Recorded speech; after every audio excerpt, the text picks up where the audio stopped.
Hi guys, I scored 90.4% in my class 10 CBSE boards exam by just studying in the last few days. जैसे कि आपको पता ही है कि मैंने अपने प्री बोर्ड्स में कितने झंडे गाड़े हैं एंड उसके कुछ दिन बाद ही हमारे बोर्ड एग्जाम थे एंड उसमें मैंने ओवरऑल 90.4 स्कोर किया था. And in this video I'm going to share my last 7 to 9 day strategy as you all have your boards exam from 17th of Feb, so it's very important for you all to follow the right strategy as well as to not repeat the mistakes that I did so that you all can score much better. So without wasting much time, let's begin. First thing is focusing on the important topics as well as my weak topics. Let me explain. देखो last के 10 days में एक चीज़ मेरे को तो बहुत clear हो चुकी थी कि मैं चाह के भी अच्छे से हर एक सब्जेक्ट का सिलेबस तो नहीं कंप्लीट कर सकती, क्योंकि फर्स्ट चीज़ तो मेरा बहुत ज़्यादा मेरा सिलेबस बचा हुआ था एंड सेकंड कि मेरा फर्स्ट एग्जाम इंग्लिश का था एंड उसमें भी मेरा काफ़ी सारा सिलेबस इनकम्प्लीट था. तो इसीलिए मैंने क्या सोचा कि लास्ट के 10 डेज में मैंने बस 3 ही सब्जेक्ट पढ़ा था, इंग्लिश, संस्कृत और साइंस. वाई?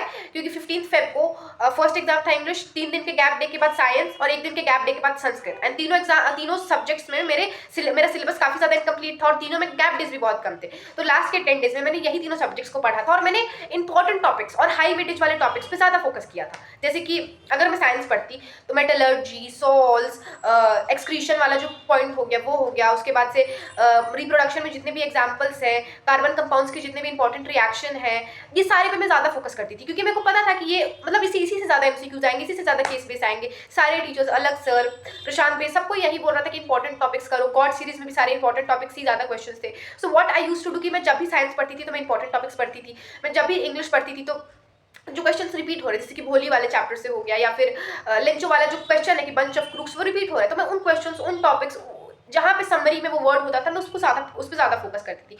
तो मैंने इंपॉर्टेंट टॉपिक्स पे ज़्यादा फोकस किया था. सेकंड, मैंने अपने वीक टॉपिक्स पे ज़्यादा फोकस किया था. जैसे कि अब लाइट चैप्टर है तो लाइट में मेरा मिरर के क्वेश्चंस मेरे से हो जाते थे, न्यूमेरिकल्स लेंस के नहीं होते थे. तो जब भी मैं वो बनाने बैठती थी तो मैं लेंस के क्वेश्चन ज़्यादा लगाती थी एज वेल एज जो भी मेरे वीक टॉपिक्स थे. जैसे कार्बन कंपाउंड में मेरे से ये नहीं याद हो रहे थे, क्या कहते हैं, रिएक्शंस, लास्ट वाले जितने भी रिएक्शन थे, एडिशनल रिएक्शन वो सब जो थे.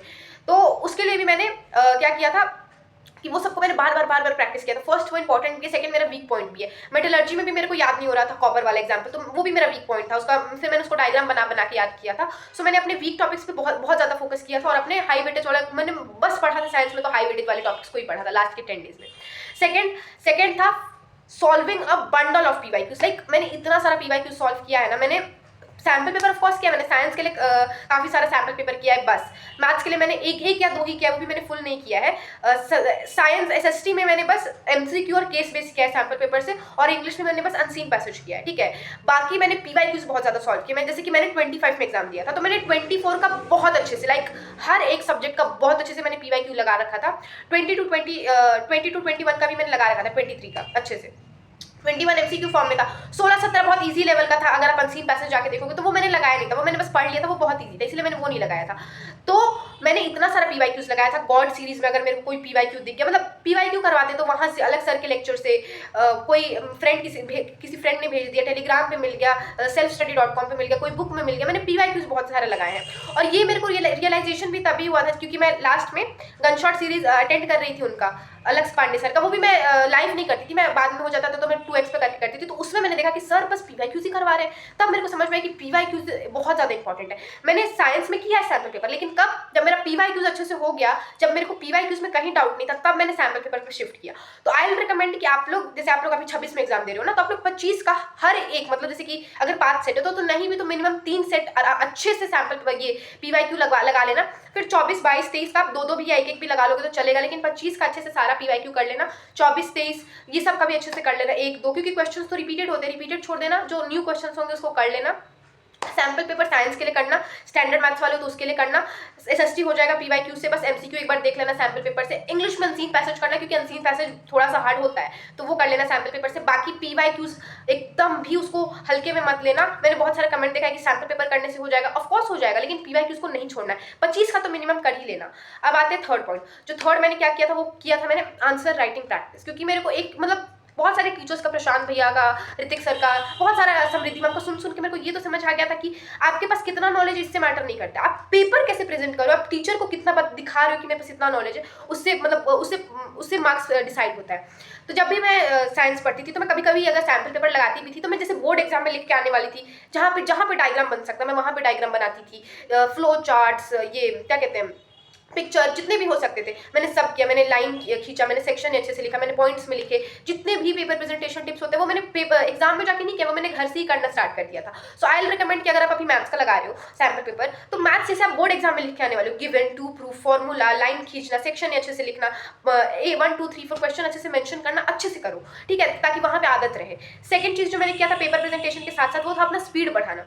एसएसटी में मैं बहुत धीरे लिखती थी, तो मैंने अपना स्पीड भी बढ़ाया था। एसएसटी लिख के नहीं, साइंस में जैसे कि मैंने लगाती थी 2 आवर 45 मिनट का टाइमर, और मैं एट एनी कॉस्ट लास्ट तक खत्म कर देती थी पेपर, क्योंकि मेरे को अपना स्पीड पे और अपने पेपर प्रेजेंटेशन मतलब कैसा मेरा लग रहा है पेपर, मैं उस पर बहुत ज़्यादा मैंने फोकस किया था, क्योंकि मैं चाहती थी कि हैंड राइटिंग की वजह से या फिर स्पीड की वजह से या फिर मैंने अच्छे से पेपर ना प्रेजेंट किया, इसकी वजह से मेरा मार्क्स ना कटे। तो मैंने थर्ड चीज़ जो किया था, मैंने बहुत अच्छे से प्रैक्टिस किया था। मेरे पास वो वाला शीट नहीं था, मैंने देखा था काफ़ी सारे लोग उस पर प्रैक्टिस करते थे जो बोर्ड में मिलता है, वो मेरे पास वो नहीं था। मैंने कॉपी में ही अच्छे से लिखा था, मैंने बहुत अच्छे से किया था। मेरे पास होता तो मैं दिखा देती, लेकिन मैंने बहुत अच्छे से किया था। अब आते हैं फोर्थ चीज़ पे। फोर्थ है जीरो डिस्ट्रैक्शन। तो लास्ट के टाइम पे मैंने देखा था कि काफ़ी सारे लोग मतलब फ़ोन में, अभी नहीं मैंने देखा था, मेरे फ्रेंड्स फ़ोन में थे। मैंने क्या किया था कि मैंने स्नैपचैट उड़ा दिया था, मैं इंस्टाग्राम चलाती नहीं हूँ, मैंने यूट्यूब शॉर्ट में मैं नहीं देखती थी, मैंने डिस्ट्रैक्शन एकदम जीरो कर दिया था। मेरा 12-13 आवर 14 घंटा आराम से खिंच जाता था पढ़ना, तो मैं बहुत अच्छे से पढ़ती थी, मैं डिस्ट्रैक्ट नहीं होती थी। मेरा मन भी करता था तो मैं बाहर जाके घूम लेती थी 10 मिनट अपने घर के अंदर ही लेकिन मैं मतलब डिस्ट्रैक्ट नहीं होती थी। मैं फालतू का कॉल पे 2-2 घंटा बाहर जाके घूमना, यूट्यूब, टीवी, ये सब मैं नहीं करती थी। तो अभी मैंने कमेंट्स में भी बहुत देखा कि अभी भी मैं बहुत ज़्यादा डिस्ट्रैक्टेड हूँ, शॉर्ट्स पे चली जाती हूँ, इंस्टाग्राम पे चली जाती हूँ। तो डिस्ट्रैक्टेड मत हो प्लीज़, अपने डिस्ट्रैक्शंस को कंट्रोल करो, प्लीज़ कंट्रोल करो उसको। बहुत मन कर रहा है तो थोड़ा सा एक्सरसाइज कर लो, या फिर बाहर जाके घूम लो। अगर आपके घर के पास कुछ ऐसा एरिया है तो वहाँ घूम लो, मम्मी पापा से बात कर लो, फोन मत चलाओ, क्योंकि 10 मिनट का 1 घंटा हो जाएगा पता नहीं चलेगा। मेरे साथ भी हुआ था, एक बार 1 घंटा हो गया, उसके बाद से तो मैंने इसे कान पर कर लिया कि अब कुछ भी हो जाए मैं फोन पे नहीं जाऊँगी अपना माइंड फ्रेश करने के लिए। तो मैंने डिस्ट्रैक्शंस नहीं रखा था, मैंने PYQs भर भर के लगाए थे, मैंने अपना पेपर प्रेजेंटेशन बहुत अच्छे से कर लिया था स्ट्रॉन्ग। मैंने टिप्स भी बहुत देखे थे, लेकिन मेरे को लगा कि हो सकता है मैं वहाँ जाके भूल जाऊँ, इसलिए मैंने अपने आप को हैबिचुएटेड कर लिया था। मैंने इतना ज़्यादा पेपर प्रैक्टिस कर लिया था, पेपर पे लिख लिख के, कि मैं एग्जाम में भी मैंने वैसे ही लिखा था। तो मैंने पेपर प्रेजेंटेशन पे फोकस किया था और मैंने हाई वेटेज वाले पे फोकस किया था। तो ये सारे 4 टॉपिक्स मैंने लास्ट के 10 डेज में अच्छे से किए थे। मैंने जो एग्जाम में कम गैप डेज थे मैंने उसको ज़्यादा पढ़ा था, क्योंकि मैथ्स में मेरे काफ़ी गैप डेज थे, मेरे SST में 4 दिन के थे और IT में तो बहुत था, इसीलिए मैंने पहले की 3 एग्जाम पे फोकस किया था और उसके बाद मैंने इस पे किया था। बाकी के एग्जाम्स को बाकी बाद में देखा जाएगा। आपका भी SST में गैप डेज है अच्छा खासा, तो आप अभी साइंस पे, इंग्लिश पे और मैथ्स पे फोकस करो, ठीक है। सो आज के लिए बस इतना ही, एंड मेक श्योर कि आप सब्सक्राइब कर देना, क्योंकि गैप डे स्ट्रैटेजीज A1 आने वाली है, पेपर प्रेजेंटेशन भी A1 आने वाला है। सो मेक श्योर कि आप सब्सक्राइब कर देना, लाइक कर देना और अपने फ्रेंड्स के साथ शेयर कर देना। सो मिलते हैं नेक्स्ट वीडियो में, टिल देन बाय बाय।